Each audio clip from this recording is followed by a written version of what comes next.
અમરેલી જિલ્લાના જાફરાબાદના માછીમારો આવતીકાલથી માછીમારીની સિઝનની કરશે શરૂઆત। માછીમારો માટે ગુજરાત સરકાર દ્વારા 15 ઓગસ્ટથી માછીમારી કરવાની જાહેરાત કરાતા આવતીકાલથી જાફરાબાદ બંદરની બોટો રાતના માછીમારી કરવા માટે થશે રવાના। કોળી સમાજ માછીમાર બોટ એસોસિએશનના પ્રમુખ હમીરભાઈ સોલંકી મીડિયા સમક્ષ કરી વાત તેમજ ગુજરાત રાજ્યના મંત્રી પુરુષોત્તમભાઈ સોલંકી તેમજ ધારાસભ્ય હીરાભાઈ સોલંકી, રાઘવજીભાઈ પટેલ તેમજ મનસુખભાઈ કેન્દ્રીય મંત્રીનો આભાર વ્યક્ત કર્યો। રિપોર્ટર કાળુ સાકનોજિયા, જાફરાબાદ।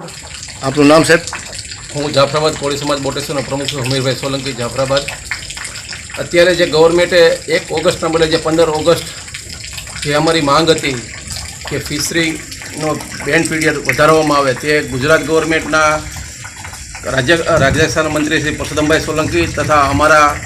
ધારાસભ્ય શ્રી હીરાભાઈ સોલંકી અથવા અમારા રાઘવજીભાઈ પટેલ સાહેબે જે અમને જે નિર્ણય આપ્યો ગુજરાત ગવર્મેન્ટને કે ભાઈ 15 ઓગસ્ટથી જે ફિશિંગ ચાલુ કરી, અમે બધા રાજી છીએ અને અમારી જે માંગણી છે એ શ્રી રાઘવજીભાઈ પટેલે ને અમારા કેન્દ્રીય મિનિસ્ટર શ્રી મનસુખભાઈ માંડવિયા જે પોરબંદરના સાંસદ છે તેવે પણ સખત મહેનત કરીને જે તાત્કાલિક નિર્ણય લીધો તે અમારા માટે હિતકારક છે અને અમારી સિઝન 71 દિવસનું જે બેન્ડ પીરિયડ કરાવ્યું તે વતી અમે ગુજરાત સરકાર અને કેન્દ્ર સરકારનો બી આભારી છીએ અને અમારા ધારાસભ્ય શ્રી હીરાભાઈ સોલંકી સતત 15 દિવસથી આની પાછળ મહેનત કરતા, એટલે અમે હીરાભાઈ સોલંકીનો બી આભાર માનીએ છીએ અને અમે હવે 71 દિવસનું અમારું વેકેશન પૂરું થયું, હવે 15 ઓગસ્ટથી અમે જે ફિશિંગ કરવાનો અમારો જે ટાઈમ છે એ અમે અત્યારે ચાલુ થઈ ગયો છે ને હવે અમે ફિશિંગ માટે નીકળશું અને જે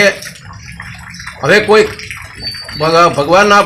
માં દરિયાદેવની રજા લઈ અને અમે જે ફિશિંગ કરશું અને બધા ફિશરમેનનું આખા ગુજરાત અને મહારાષ્ટ્ર બધા ફિશરમેન અત્યારે લગભગ તૈયારીમાં હશે અને લગભગ કાલે બધા ફિશિંગમાં નીકળશે એવો અમને આશા છે। હવે કુદરત જો અમને કાંઈ આમાં આફત ન આવે એવી અમે દરિયાદેવને અમે પ્રાર્થના કરીએ છીએ।